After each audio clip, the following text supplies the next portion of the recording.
ಅಷ್ಟು ದುಡ್ಡು ಸುರಿಯುತ್ತೆ. ಆದರೆ ಅದಕ್ಕೆ ನಿಮ್ಮಲ್ಲಿ ಒಂದು ಐಡಿಯಾ ಇರಬೇಕು, ಅದನ್ನ ಕಾರ್ಯರೂಪಕ್ಕೆ ತರಕ್ಕೆ ಒಂದು ಜಾಣ್ಮೆ ಇರಬೇಕು, ಅದಕ್ಕೆ ಶ್ರಮ ಪಡಕ್ಕೆ ಬೆವರು ಸುರಕ್ಕೆ ನೀವು ರೆಡಿ ಇರ್ಬೇಕು ಅಷ್ಟೇ. ಈ ತರ ಐಡಿಯಾಸ್, ಒಂದು ಹೊಸ ಐಡಿಯಾನ ತಗೊಂಡ್ ಬಂದಿದ್ದಾರೆ ಈ ಹುಡುಗರು.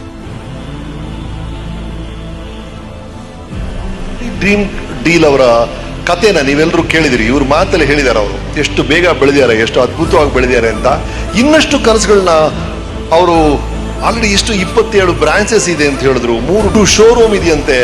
ಒಂದ್ ಕಡೆ ಮಕ್ಕಳಿಗೆ ಅದೇನೋ ಟ್ರೈನಿಂಗ್ ಕೊಡ್ತಾ ಇದಾರಂತೆ, ಇನ್ನೊಂದ್ ಕಡೆ ಈ ಫ್ರಿಜ್ಜು ಟಿವಿ. ಆ ಹುಡುಗರೇನೋದು ಒಂದು ಇನ್ಸೆಂಟಿವ್ ಅಷ್ಟೇ. ಅವ್ರು ಹೇಳ್ತಾ ಇದೀವಿ ಐಡಿಯಾ ಇದೆಯಲ್ಲ ಅದು ಬಹಳ ಮುಖ್ಯ. ಹಾಗಾಗಿ ಈ ಐಡಿಯಾಗೆ ಅದ್ರಲ್ಲಿ ಇರುವ ಸತ್ವಕ್ಕೆ ಒಳ್ಳೇದಾಗ್ಲಿ, ಇನ್ನೂ ದೊಡ್ಡ ಕಥೆ ಆಗಲಿ. Dream deal, all the best, all the best, all the best. You have your fingers in so many pies. I really wish ನಿಮ್ಮ ಎಲ್ಲಾ ಕನಸುಗಳು ನನಸಾಗ್ಲಿ. May all your dreams come true. To the dream deal team, to all of you, ನಿಮ್ಮ ಪ್ರತಿಯೊಬ್ಬರ ಕತೆ ಅಮೋಘವಾಗ್ಲಿ. ನೀವೆಲ್ಲರೂ ನೀವು ಆಸೆ ಪಡುವಂತ ಎಲ್ಲ ವಿಷಯಗಳು ನಿಮ್ಗೆ ಸಿಗ್ಲಿ. ನಿಮ್ಮ ಎಲ್ಲಾ ಕನಸುಗಳು ನನಸಾಗ್ಲಿ. ನಿಮ್ಮೆಲ್ರಿಗೂ ಶುಭ ಆಗಲಿ. Thank you, thank you, thank you. ಇನ್ನೂ ದೊಡ್ಡ ಕಥೆ ಆಗಲಿ dream deal. All the best, all the best, all the best.